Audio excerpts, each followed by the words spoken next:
آیه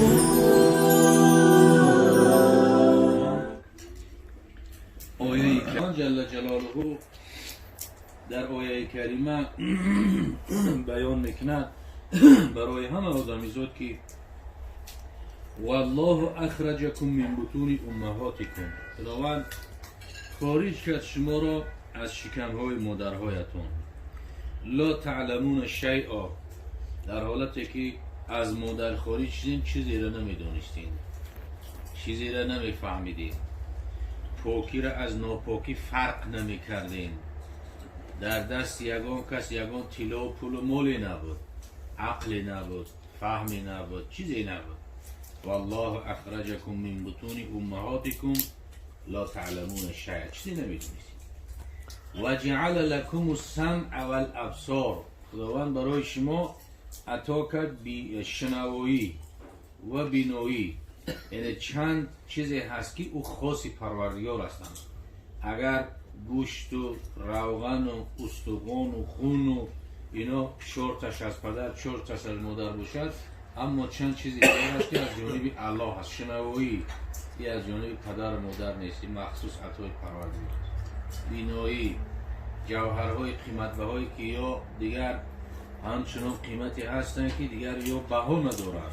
بینایی، شنوایی، گویایی، چشایی، زبان ناطقه، عقل، اینا از جانب پروردگار هستند. حسیات خمسه بگه و جعل لکم السمع والابصار، شنوایی و بینایی خداوند به شما عطا کرد. میگن لعلکم تشکرون. والافئده، افئده اصلا فؤاد گفتگی عضوی هست. همین قسمت دل انسان، قسمت بالایش سینه میگن، صبر میگن. یعنی شیطان وسوسه فقط در سینه میکنه، در اون دل راه نداره و در اون دل در آمده نمیتونه. به سوره قرآن میگه یوسوس فی صدور الناس، وسوسه میکنه در سینه های مردم. خبت دیوار یکمه، خبت درونگی در دل و در درون دل با مخصوص چیزی رو فؤاد میگن. خداوند میگه افئده رو به شما خلق کردیم لعلکم تشکرون، شاید که شما شکرگزار باشید. یعنی انسان مخصوص در کارخانه الله ذوالجلال تشکیل شده است، مخصوص در کارخانه خداوند. اگر همه اشیای دنیا را آدمیزاد در زواد فابریکه کنه، اما آدم در کارخانه پروردگار خلق شدگی است. از یک قطره آب خداوند خلقش کرد و صورتهای ما و شما را در آب کشید. یکی از نامهای پروردگار جل جلاله مصور است. معناش یصور فی الارحام کیف یشاء، در شکم یعنی در بچه‌دان زن خداوند صورت ما و شما را میکشه چگونه ای خواهد. و چه خاطر است که از قدیم تا امروز میگن یک کسی اگر شکلش یگان ناخوبی داشته باشه میگه مزاح نکن، گناه کبیر است، مسخره نکن، گناه کبیر است. و چه خاطر؟ به خاطر که صورتکش او است. این صورتکش خیلی آدم نیست، صورتکش از بالا همون صورت کشیدگی است. حضرت شیخ بویزید بستامی رحمت الله علیه میگم به یک کوچه گذر میکرد، ولی خدا بوده که یک سگی گرگین ندید. گرگین گفته همون خیلی سگی که دیگه پشمش میریزه، شکلش بسیار بسیار عجیبه. و دیدن تا یک کمتر و دیده کراهت نظر کرد.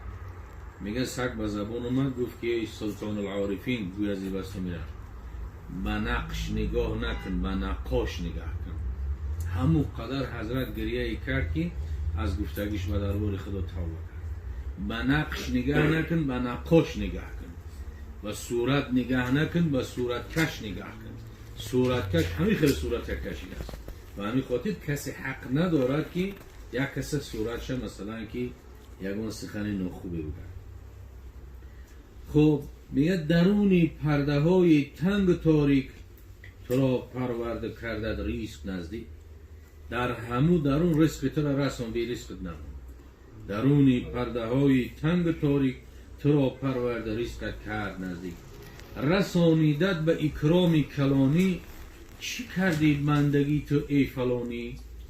به همین درجه آمد انسان رسید، اما از انسان پرسیده میشه که چی بندگی کردی. در حالتی که گاه وقت انسان از خود میره و آدمیزاد هم است مغرور میشود و میگه قدر دارایی دارم، ثروت دارم، هم میرم میدانی را به عقل کردم، به علم به خرد، اما اندیشه بکنه که همون عقل کی داد، عقل خیرد کی داد و علم کی داد. به چی خاطر زکات مال فرض است؟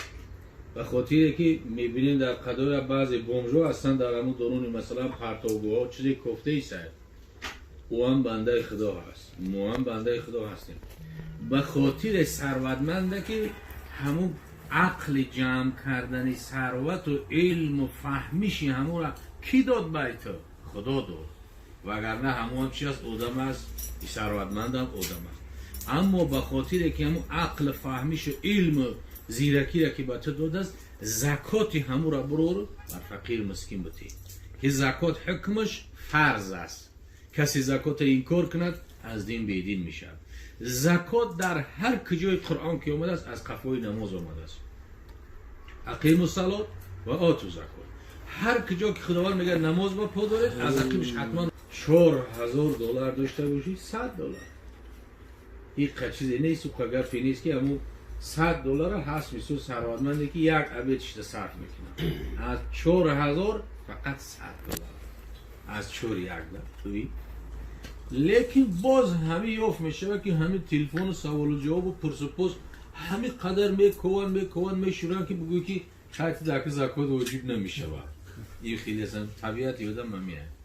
یا قریب رمضان میشه و همه قدر جلوت کم درد میکنن، کسالم تبوات میکنن و بالنسبت دایم دورو رفتیسم همه حرکت میکنه که بگوی مالش خیلی که روزه تبخور. ببینده 11 ماه خورد بندن، 11 ماه در 11 ماه تبوات نکرد. همین رمضان نزدیک شده یکی جلوت که کسال میشه و تبوات سر میکنه. ببین 1 سال به خود جمع که هر چی قدر نعمت های است بخور، بپوش، بینوش، استفاده بکن، راحت کن. اما 1 سال پس چیست؟ 1 سال پس زکات مال تبرر به فقیر مسکین بتیبی. حج در تمام عمر فقط 1 مراتب فرض است. اگر ایسو 100 سال عمر بینه 1 بار حج برو از گردنش ساقط میشه. اگر همه اینها را ما یک و یک نگاه کنیم، اینا چی هستن؟ خیلی یک امرهای هستن که بسیار بسیار آسان هستن، اما وقتی که خداوند انسان توفیق هدایت نکنه در نظرش خیلی وزمین میتونه. و چی هست که رسول اکرم صلی الله علیه و سلم در این باب خیلی حدیث زیاد بیان کردگی هستن که میگه من کان له مال فلیتصدق بالمال. کسی که دارایی داره، مال داره، با مالش صدقه کنه، خدمت کنه در مردم. و من کان له علم فلیتصدق بالعلم. کسی که علم داره، علمش صرف کنه، بفهمونه به مردم، دعوت کنه، بگویه.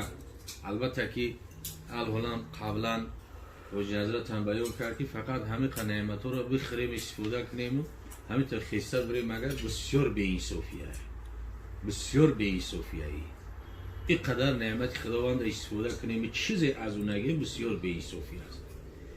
و عالمی که خداوند با او علم عطا کرد حق بیان نکند، به مردم نفهماند، این میراث رسول الله را اگر به امت رسول الله نفهماند، پیامبر میگه الجمه بلجام من النار، لجام آتشی در دهن همون عالم زده میشود که خب کرد، نیش از خورده هم تا خب کرده خیس برآمد بر رفت. لجام آتشی در دهانی زده میشود. هست چی هست که میگه من کان له علم فلیتصدق بالعلم. اگه در بین صحابه های پیامبر صلی الله علیه وسلم بعضی انسان های بودن که نه مال داشتن نه علم، پس ما چیکار کنند؟ پیامبر صلی الله علیه وسلم برای آنها گفت که و من کان له قوه فلیتصدق بالقوه. کسی که اگر نه مال دارد نه علم دارد، با قوتش چیکار کند؟ خدمت کند. باری یک کس برند در مسجد بر وقت برای یک جوره برو توزه کنم، یک جای تورات خونه را مثلا که توزه کنم، یا سرچاقی پاک مونه، یا پاکوشی مونه، یک کاری کنه که نفعش به مردم برسه.